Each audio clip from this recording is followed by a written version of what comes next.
Wakenya hamjambo, mahali popote mlipo. Ni mimi wenu Isaac Mungai aka kijana msafi, na nimekuja hapa kwa sababu iko kitu nimesikia Kindiki akiongea akiwa kule Nairobi. Alikuwa na mkutano, alikuwa ameitwa na bodaboda, na ni vibaya sana kiongozi kama Profesa Kindiki ambaye ni naibu rais wa kuteuliwa usiku akiambia watu wa magari waheshimu watu wa bodaboda. Na mimi nataka niambie Kindiki, hata kama sisi tunapiga siasa, hata kama tunaomba kura, tusijaribu kuingiza siasa na kuomba mambo ya kura katika hii mambo ya vita ya barabara. Tumeona ikiendelea katikati ya watu wa pikipiki na watu wa magari. Tusiingize siasa hapo. Mimi nataka niambie Kindiki, kwa sababu nimesikia ukiambia watu wa magari waheshimu watu wa bodaboda. Kwa barabara hakuna heshima. Kwa barabara ni kufuata sheria. Kwa barabara hakuna mambo ya heshima. Kwa barabara kila mtu anafaa kufuata sheria ya traffic. Na niambie bwana Kindiki, acha kupiganisha watoto kwa sababu unataka kuingia hapo katikati muombe kura. Wale wako na magari ni watoto wetu. Wale wako na pikipiki ni watoto wetu. Hatuwezi kubali wapiganisho kwa sababu ya siasa. Hatuwezi kubali siasa duni ziingie hapo katikati. Ile kitu bwana Kindiki ungeambia watu wa bodaboda, kwa sababu ni watoto wetu, ni wazingatie sheria za barabara wakati wanafanya kazi yao ya kubeba na bodaboda. Wazingatie sheria kamili za barabara. Wakizingatia sheria, na watu pia, watu wa magari pia wazingatie sheria. Hii upuzi inaendelea kwa barabara, watu wanauana, wengine wachomania magari, itakwisha. Lakini huwezi enda hapo kujipendekeza ati unaambia watu wa magari wapatie watu wa bodaboda heshima. Wale wako kwa barabara, watu wa bodaboda, na wenye wako kwa barabara, watu wa magari, wote wako na makaratasi ya kutumia barabara. Wote ni waendeshaji wa magari, and they qualify kulingana na sheria za traffic. So wakiingia kwa barabara, wewe mtu wa pikipiki, fuata sheria, pita mahali unafaa kupita. Wewe mtu wa gari, ukiingia kwa barabara, fuata sheria, pita mahali unafaa kupita. Lakini tukinyamazia hii upuzi tumiona ikiendelea hapa, watoto watapigana. Na hao watoto wanapigana ni watoto wa nyumba moja, kwa sababu mwenye gari ni ndugu ya mwenye pikipiki, na mwenye pikipiki ni ndugu mdogo wa mwenye gari. Hao watoto wote ni wa familia moja. Lakini tukieneza hii chuki kati ya watu wa bodaboda na watu wa magari, eti accident kidogo ikifanyika hapo, mnachukua kiberiti mnachoma gari ya mwingine. Tukienda katika hiyo barabara hiyo, tutamalizana na hakuna kitu tunasaidia nayo. Na niambie watu wa bodaboda, mimi najua mumeenda shule, nyinyi si wajinga, najua mumeenda shule. Lakini hii roho ya wivu mkikubali watawale, eti hamwezi kuwa na tolerant hata kidogo kwa barabara.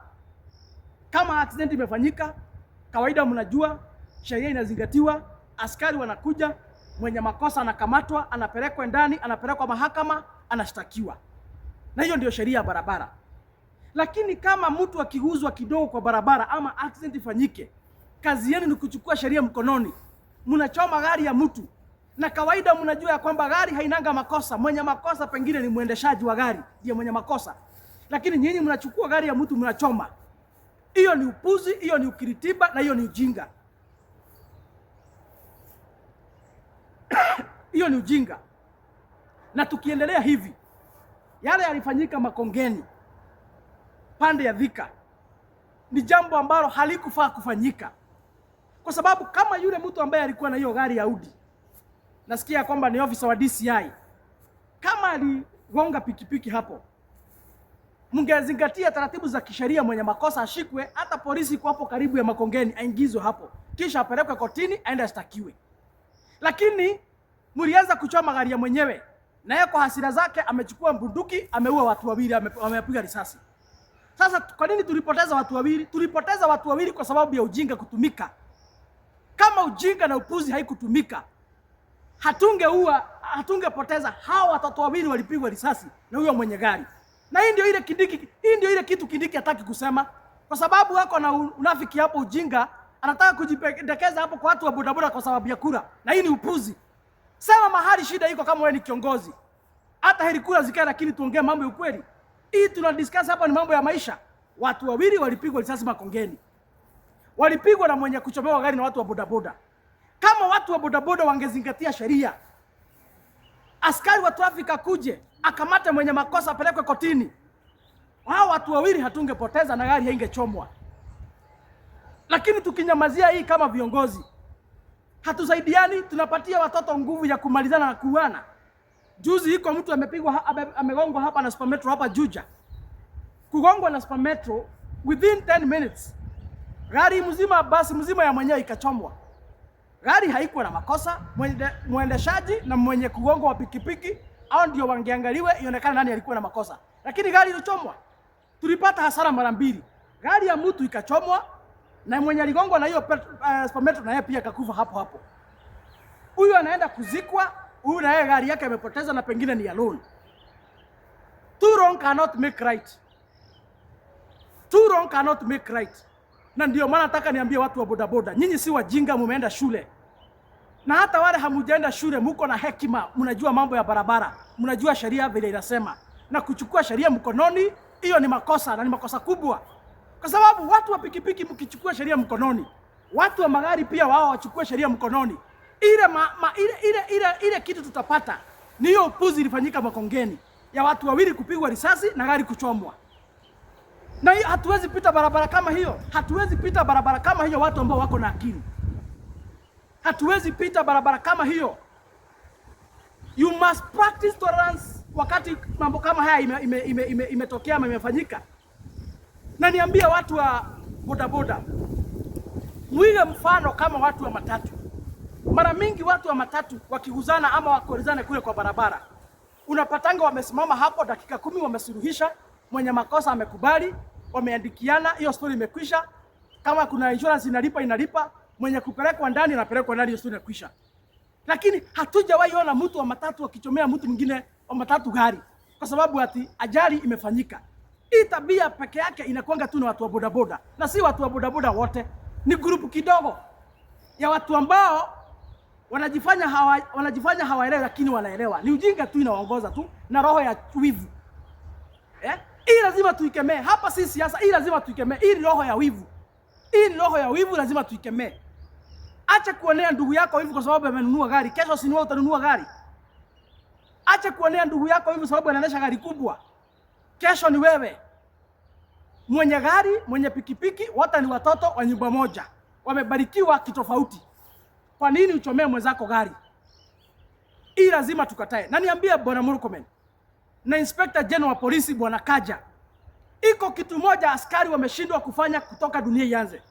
Hii tabia ya watu kuchomania magari kwa barabara, ajali kifanyika, haijaanza leo. Imekuweko kwa muda mrefu. Na hii ni kitu mapolisi wameshindwa kutekeleza. Wakati gari imechomwa hapa Juja, tunafaa tujue wale watu wa bodaboda wanabebea hapo ni akina nani, na wote kwanza washikwe, uchunguzi fanyike kujulikana ni akina nani walichukua sheria mkononi. Kwa sababu makosa imefanyika ni sawa, ajali imefanyika ni sawa. Kama wenye the parties involved in the accident, kama hawataki kugojea askari wakuja wafanye uchunguzi, mwenye makosa ashikwe. Wote wawili wamechukua sheria mkononi. Mwenye kuchomewa gari ametoa risasi, ameua watu wawili. Wenye kugongwa watu wa pikipiki na wao wamechoma gari. Kama ni kushika, shika wote basi. Hawezi shika mtu mmoja, shika wote. Peleka ndani, uchunguzi ifanyike, haki ipatikane. Kwa sababu askari msipochunguza haya maneno, muhakikisha kwamba sheria inatumika.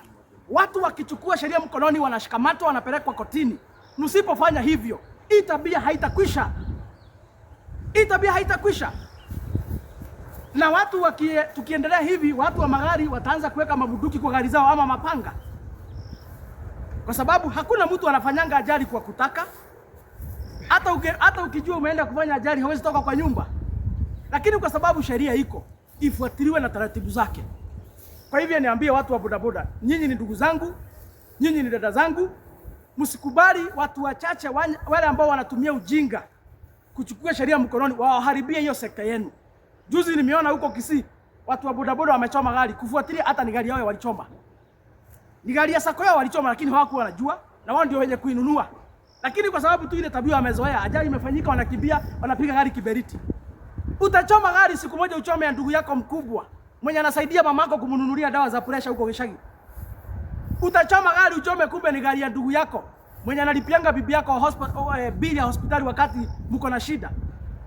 Utachoma gari uchome andiko yako mwenye mnaitanga nyumbani kukiwa na shida na tatua. Kwa sababu ile supermetro ilichomwa hapa. Kwani ilikuwa inajulikana ni ya Mwangi ama ni ya Kamau? Hata kama ni ya ndugu yako, haijulikani ni ya ndugu yako, mtaichoma tu. Utakuja kujua baadaye ni gari ya ndugu yako mlichoma. Kwa hivyo hii upuzi watu waache. Tuzingatie sheria za barabara. Watu wa bodaboda, watu wa magari, nyinyi nyote ni watoto wetu. Muache upuzi, muache ujinga. Mzingatie sheria za barabara. Na askari na nyinyi mfanye kazi yenu. Wenye kuhusika kuchoma magari washikwe, wapelekwe ndani. Ni makosa kuchukua sheria mkononi. Nikitoka hapo, nataka niongee na Bwana William Ruto. Naona amenyamaza sana siku hizi, anajifanya padri hapo. Lakini hiyo kunyamaza kwake, anakopa bilioni 3 karibu ile kila siku. In every hour anakopa milioni karibu 200 kila saa. Saa hii kutoka William Ruto aingie kwa kiti, huyu jamaa amekopa almost 4 trillion within 3 years. Uhuru Kenyatta miaka 10 alikopa trilioni 7. Na leo hii tunaweza ona zile mambo alifanya na hiyo pesa. We can spot the SGR. Iko ma super highway amejenga karibu kila mahali, ukienda Ukambani, ukienda Nyanza, ukienda Western, ukienda Coast, ukienda Central Kenya. Iko mabarabara tunaona na hiyo pesa ya Uhuru Kenyatta. Kwa sababu nakumbuka alijenga barabara mpaka Wakenya wakaanza kusema ya kwamba hawakuli barabara. Alifanya kazi mpaka akachosha Wakenya na hiyo kazi. Zile pesa alikopa miaka 10, 7 trillion. We can identify the projects he did.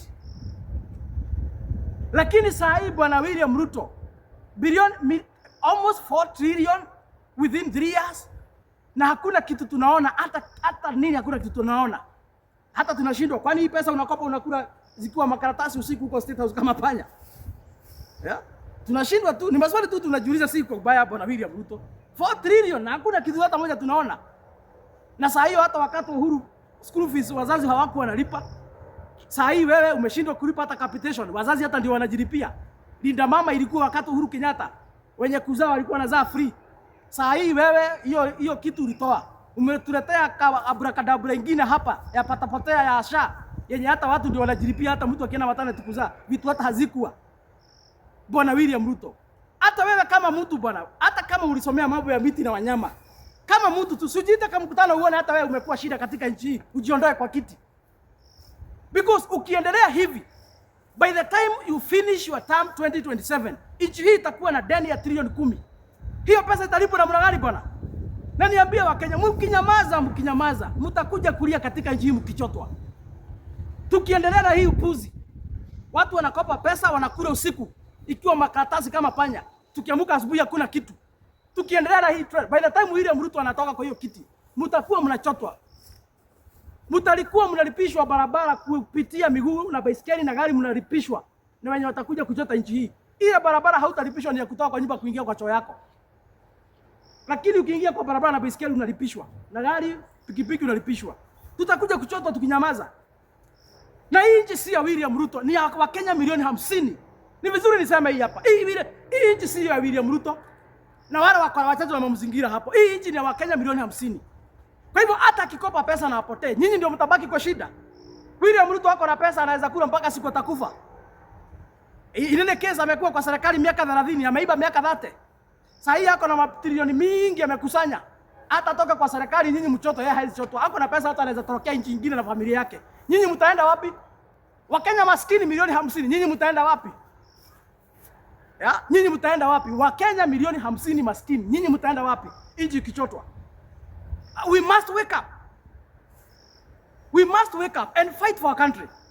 Like just the way Mr. Uhuru Kenyatta said the other day. Young people, hii nchi iko katika mikononi mwenu. Wake up and fight for your nation. We must disagree. We must oppose this rogue regime. Hamwezi pora nchi ni kama Yesu anarudi kesho, dunia inakwisha. We have another 1000 years to live. Tuko na watoto watakuja baada yetu, lazima tutete. Ya? Ni aibu sana Bwana William Ruto. Ni aibu sana Bwana William Ruto. Na sasa hivi tunasikia mnajaribu vile ambavyo mnaweza jiongezea term limit. Mmerogwa nyinyi by the way. Mmerogwa. Mkitaka kujua mmerogwa, ni mambo kama hii mnafanya bunge. Kupeleka ati mswada mjiongezee 7 years term limit. Hiyo ni it's one of sign kuonyeshana kwamba mmerogwa. Sababu hakuna viongozi ambao wanajielewa wanaweza fanya upuzi kama hiyo. Term limit ni 5 years. 2027 mnaenda nyumbani nyinyi wote tunawafagia. Tunawafagia wote na kifagio 2027. Yeah. Na yule ambaye hataki aibu ya kufukuzwa na kura 2027, omba Mungu ukufe mapema before. Yeah? That is the only thing that you can do. Kwa sababu saa hii mnakaa wa mama wajawazito, hamwezi potelea uchungu. Siku zinahesabika kila siku. Adui yenu ni kamuti ya saa. Kila siku kuna jihesabu, kanataramuka kila siku. 2027 mko nyumbani nyinyi yote. Kama hamtaki hiyo aibu, ombeni Mungu amchukue mapema. Kama hamtaki hiyo aibu, lakini nyumbani lazima mtaenda. Hatuwezi kuwa na bunge ya watu ambao akili ni viwete. Hawateti, hawasemi kitu, hawaongei kitu. Pesa zinakopa, zinakuliwa, zinaibiwa, hawaongei. Kazi yao ni kurukaruka tu. Hata mwenye kuwahonga hata yanasikia sasa siku hizi amechoka. Sababu nisikia akiuliza wale wengine, hii milioni 10 ikifika hapa inawafikianga.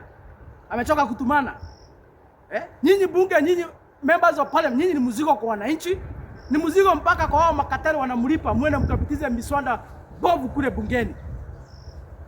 Alafu nasikia juzi William Ruto anaita watu wa Kiambu hapa, anawapatia 10,000 kisha anawadanganyilia, anawaambia eti wampatie nafasi aunganishe Kenya. Bwana William Ruto, Kenya haiunganishi kwa mdomo. Kenya inaunganishwa na maendeleo. Jenga barabara katika nchi hii, uunganishe Kenya. Uhuru Kenyatta aliunganisha Nairobi na Mombasa, si kwa mdomo na SGR. Ukitaka kuunganisha Kenya, unganisha Kenya na maendeleo. Unganisha Kenya na program zile ambazo ni bora zinasaidia Mkenya. Hiyo ndio kuunganisha Kenya. Lakini huwezi kuwa unarukaruka hapa kila siku na masuti Bwana William Ruto, unaambia Wakenya wakupatia nafasi tuunganishe. Tuliungana sisi. Kutoka mzungu aende mbeberu, tuliungana. In fact, for information, tuliungana hata wakati mbeberu. Ndio tuliungana tukampiga tukamfukuza nchi hii. So hata hatujaungana saa hii. So kuungana tuliungana kitambo. Kenya iliungana ndio ikaweza kufukuza mzungu ambaye alikuwa na silaha za vita, na Wakenya hawako na silaha za vita. Lakini umoja wa Wakenya ukafukuza mbeberu wakarudi kwao. So hii kuunganisha ingine unaongelelea hapa ni utapeli tu ya siasa na ukora. Wacha kutuunganisha na mdomo Bwana William Ruto, unganisha sisi na maendeleo. Unganisha wa mama wa nchi hii na linda mama. Ile ilikuwa wakati Uhuru Kenyatta. Kama ni kuunganisha unganisha wa mama wa nchi hii na linda mama, ile ilikuwa wakati Uhuru Kenyatta. Wa mama wote wa nchi hii wazae bure. Mwenyako Lokshogio, mwenyako Kilifi, mwenyako Marava, mwenyako Nyeri, mwenyako Tharaka Nithi. Wote wazae bure. Hiyo ndio kuunganisha Kenya. Unganisha watoto wa nchi hii, wote wasome bure. Vile ambavyo ilikuwa maono ya Moi Kibaki na akaianzisha. Ile ambayo pia imekuwa maono ya Uhuru Kenyatta na akaiendeleza. Unganisha mtoto wa hapa Nairobi na yule mtoto ambaye ako kule Kisumu na yule mtoto ambaye ako kule Mandera na mwenye ako kule Tana River. Waunganisha wasome bure. Hiyo ndio kuunganisha Kenya. Hiyo ndio kuunganisha Kenya Bwana William Ruto. Lakini huwezi unganisha na Kenya na mdomo bure hapa Nairobi. Unaita watu wachache hapo unaoingiza kwa rumu unawapatia 10,000 unawaambia unaunganisha Kenya. Hiyo ni upuzi. Shame on you. This can only prevail inchi ambao ni watu wajinga. Lakini watu wako na akili kama wa Kenya. Hawezi hii patapotea hawezi succeed nayo. Ile kesi ulituambia wajinga walisha Kenya. Kwani wametoka wapi? Ama wewe ndio umewatengeneza umekuja na wao? Kama wajinga walikisha Kenya, hii upuzi unajaribu kufanya cannot succeed. Na niambia wa Kenya, hii kitu mnaona inaitwa third force. Hii kitu mnaona inaitwa third force. Hiyo ni project ya William Ruto. Hii kitu inaitwa third force ambayo iko na Wamushomba. Yule mama ametoroka kwa Rigathi Gachagua baada ya kunyimwa nafasi ya kuwa patrida wa DCP, ametoroka. Iko Sifuna. Unajua Sifuna anajifanyanga father. Ukisikiza Sifuna kwa TV unaweza fikiria ni mtu ako na akili mingi, na unaweza fikiria yeye ni padri. Sifuna ni mwizi wa kawaida. Na ndio maana ile miswada yote amepigia kura kule Senate. Hakuna mswada hata moja Sifuna amepigia kura kama hajalipwa. Na kama nadanganya aseme. Siku impeachment ya Rigathi Gachagua, Sifuna was paid. Hakusikiza wakaji wa Nairobi. Hakuna public participation Bwana Sifuna alifanya Nairobi ya kusikiza vile watu Nairobi wanataka. alienda akalipwa na William Ruto akaimpeach Rigathi Gachagua. Juzi tumekuwa na impeachment ya gavana wa Kericho. Hata nyinyi mliona wale tu hii jamii ya William Ruto hapa wa Kalenjin wanalandi wachache wenye wako hiyo bunge. Wale walikuwa wanakorogea huyo jamaa, walikuwa wanataka afukuzwe.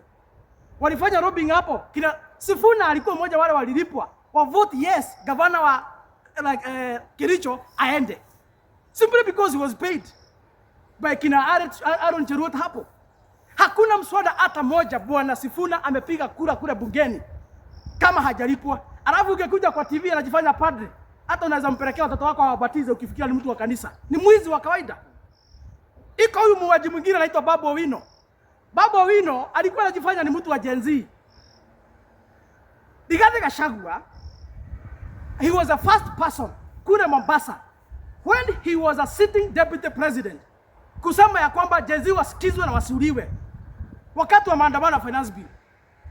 Rigathi Gachagua supported our children 100%. Ndio maana hata William Ruto akamtoa kwa kiti. Hiyo siku bwana huyu jamaa anaitwa Babu Owino alijifanya kwa pande ya Gen Z, alijifanya kwa pande ya maandamano. Lakini siku ilipofika ya kuimpeach Rigathi Gachagua, Babu Owino was paid by William Ruto a very huge amount of money not to debate the motion in parliament. He was paid to abstain, and that is what he did. Ali abstain. Hakwenda bungeni kuwakilisha watu wa Embakasi East. He never even bothered to do the public participation in his constituency. Ndio aende awakilisha kule bungeni kama vile ambavyo sheria inafanya. Inasema, ndivyo apige kura yes ama apige no. He was paid by William Ruto to abstain. Not even to appear anywhere in parliament. He was paid. Na huyo saa hii ndiye anarukaruka hapa ati sasa anajifanya yeye ni padri, yeye ni mweupe kama pamba, ati apatiwe kiti ya gavana. Kiti ya gavana utaionea kwa TV. Kiti ya gavana utaionea kwa TV. Hatuwezi sahau hii upuzi mnafanya hapa. Huyu jamaa anaitwa Caleb Hamisi. And then bungeni muangalie vile ambavyo amekuwa kipiga kura. Anapiganga kura mahali imewekwa pesa. Hawa majamaa wangekuwa wasafi vile wanajaribu kutuambia hapa hiyo third force, hiyo team Kenya hiyo. Wangesimama na ukweli wakati litakikana. Wale magavana wanapangiwa jambo usiku na watu wao kama huyu jamaa, huyu gavana wa Kericho. Wangepiga kura kulingana haki na ukweli, lakini si mahali wanalipwa pesa. Siku Rigathi anapangiwa jambo huko bungeni. Wangepiga kura kulingana haki, lakini they were paid. Siku ya finance be the same. So huyu Caleb Hamisi, bwana huyu Sifuna, Babu Owino wa Mbushomba, hiyo grupu yote ni wakora wa William Ruto. Wanalipwa usiku, mchana wanaenda huko sherehe, wanajifanya ati ni empowerment pia wao wameanza. Ndivyo Farouk Kibet akiwa Ukambani. Babu Owino na Sifuna wa Mbushomba nao wako Western wanafanya empowerment. Ukienda katika mikutano ya watu upinzani, hakuna red carpet. Wanapigwa tear gas, wanapigwa risasi, wanapigwa mawe kila siku. Ama hamjaona? Siku Rigiji amekuwa US.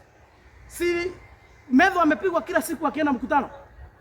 Saa hii Malala akiwa kule kwao akifanya mkutano, anapigwa kila siku. Lakini kwa hii mikutano ya hawa wakora nimetaja wanajiita team Kenya. Muona tear gas hapo kwa mikutano yao. Siko red carpet na maaskari wanawalinda. Ni akina nani wanajifanya ni wa one time? Wanajifanya tu wanapiga serikali, alafu mikutano yao wametumia GSU ya kuangalia. Si hata nyinyi wa Kenya macho tu, si rocket science, hii ni macho tu. Wa Kenya hata nyinyi mfungue tu macho mjione. Meetings za Mbushomba, Sifuna, Babu, Caleb Hamisi wanatumia GSU ya kuwalinda, red carpet, na wanapatiwa pesa ya kufanya empowerment. Simuliona hata kama hamuko na Mbushomba alitoa 1500 huko. Si walikuwa Tanzania juzi. Mbushomba alitoa 1500 na hajaitoa hata 3000 hapa kulikuwa na matanga Kiambu. Hata siku alikuwa imenebo hata saa hii. Hata siku alikuwa imenebo. Mtu ako na rekodi yoyote Mbushomba akitoa hata 3000 kwa matanga hapa Kiambu aniambie.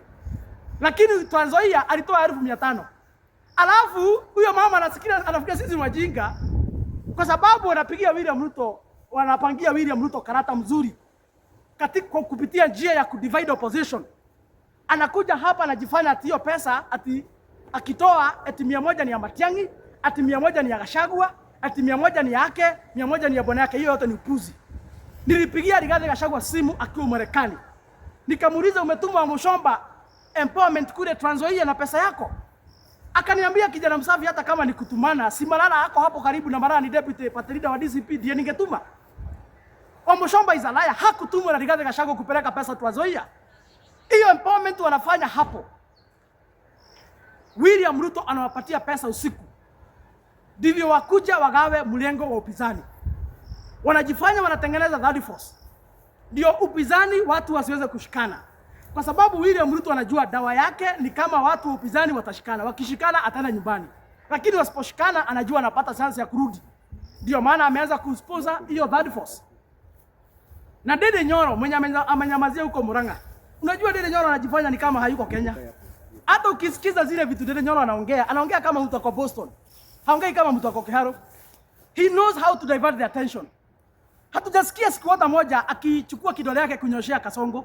Nyinyi mmesikia? Hata siku Kasongo amechinja watoto hapa kama nguruwe wote. Mmesikia siku hata moja Ndindi Nyoro akiongea hiyo maneno? Ndindi Nyoro ni mtu wa hiyo third force. Hiyo timu ya kina Babu na kina Wamushomba hiyo na Sifuna. Ndindi Nyoro belongs to that team. Na ako njiani anaenda katika hiyo timu. Ndio wakuja wagawe upinzani. Lakini hamutaweza. That is, it will be dead on arrival. You will not succeed. The plan will not see the light of the day. You are doomed to hell.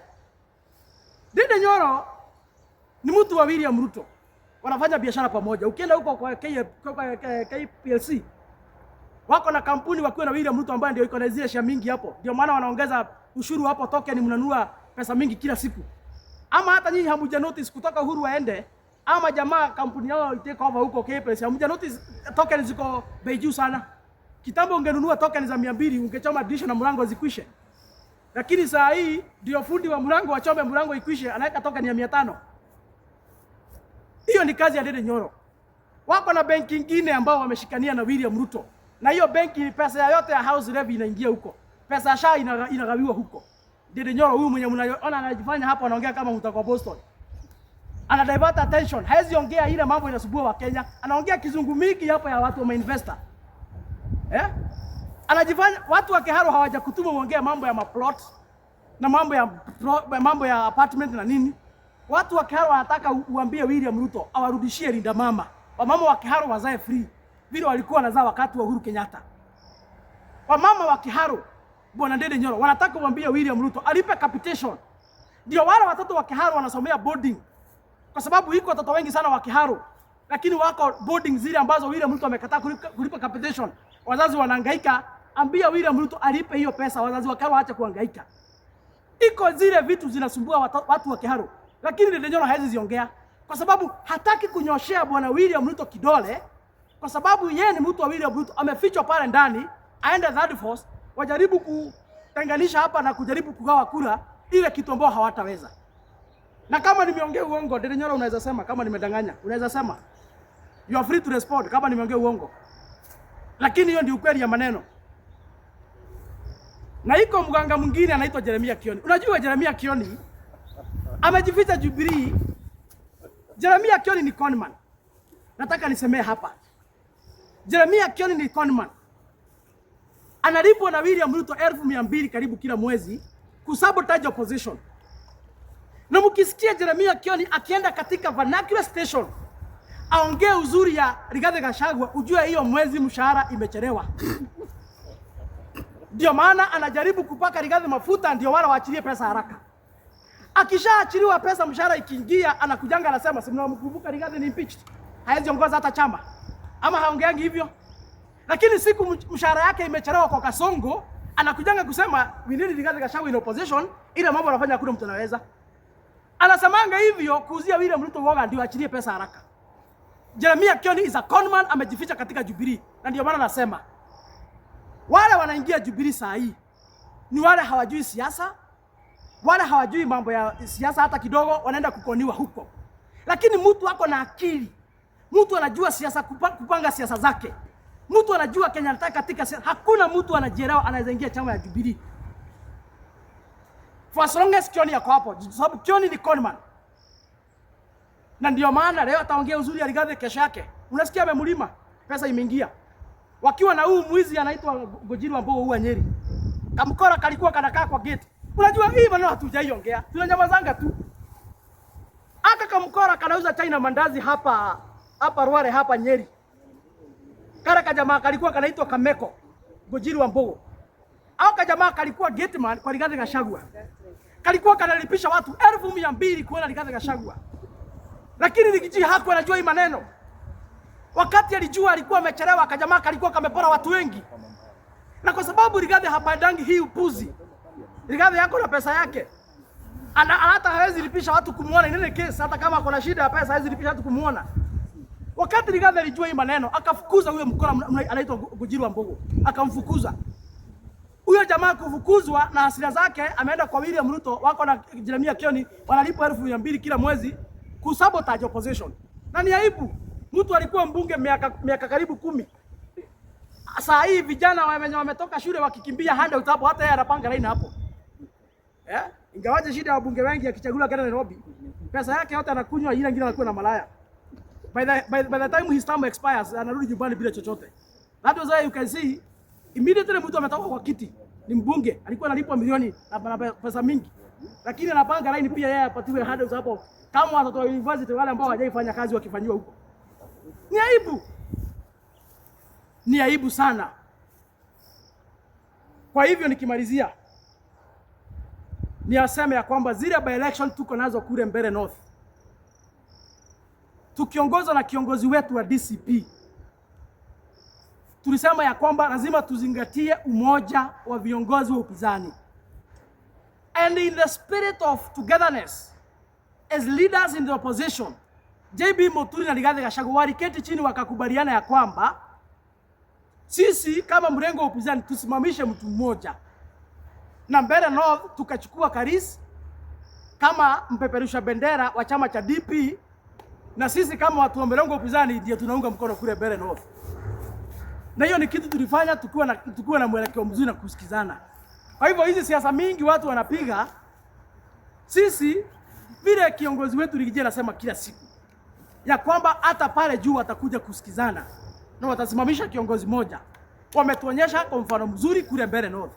Kwa sababu kama wangeshindwa kuelewana kule Mbeere North, ni vipi tungewaamini ya kwamba hata ikifika kule juu presidential watakuja kuelewana? Lakini sasa hivi wametuhakikishia ya kwamba hata huko juu wataelewana, kwa sababu hapa Mbeere North tayari wamekwisha keti chini, wamekubaliana wasimamisha mtu mmoja. Kwa sababu adui yetu ni mmoja tu, ni Kasongo na chama yake ya ile ambayo ilikufa ikazikwa ya UDA. Ya adui yetu ni mmoja tu. Unaona vile mwizi anatokelezanga Githurai, kila mtu anamkimbiza, kona zote anafungiwa.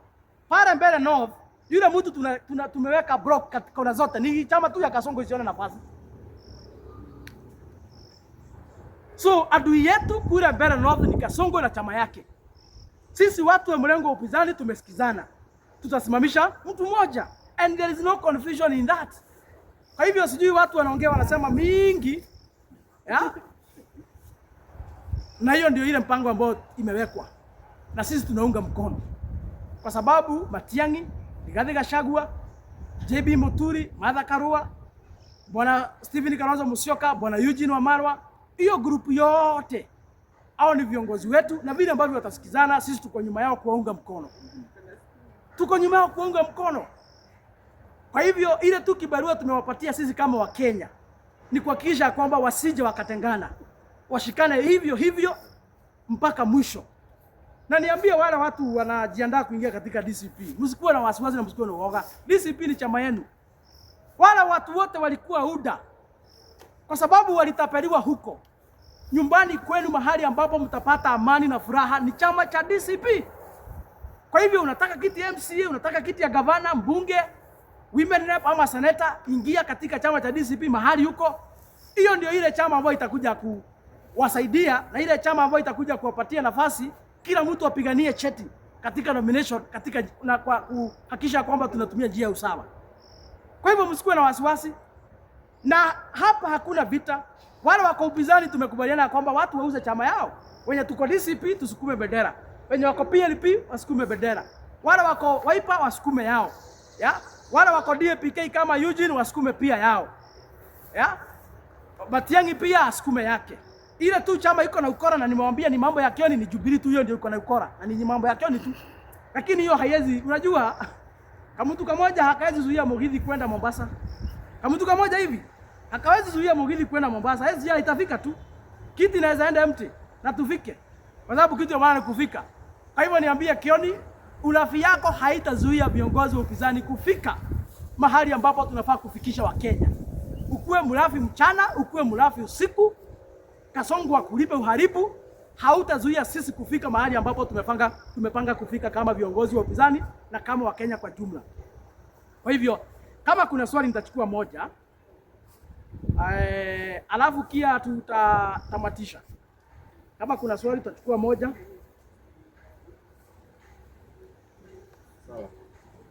Kama hakuna swali tutamalizia hapo. Niambie Wakenya kwamba tuzidi kuongea, tuzidi kuzungumza. Hii nchi yetu, mtu asituzie uoga, tuongee ukweli. Mahali iko shida tunaongea, kama vile ambavyo tumeambia William Ruto aache kukula pesa kama makatazi usiku. Akikopa pesa akafanya miradi ambayo inaonekana, kwa sababu tulimpatia kura na Wakenya wanalipa ushuru. Kwa hayo mengi na machache, asanteni sana. Mungu awabariki na pia Mungu awabariki taifa letu. Asanteni sana.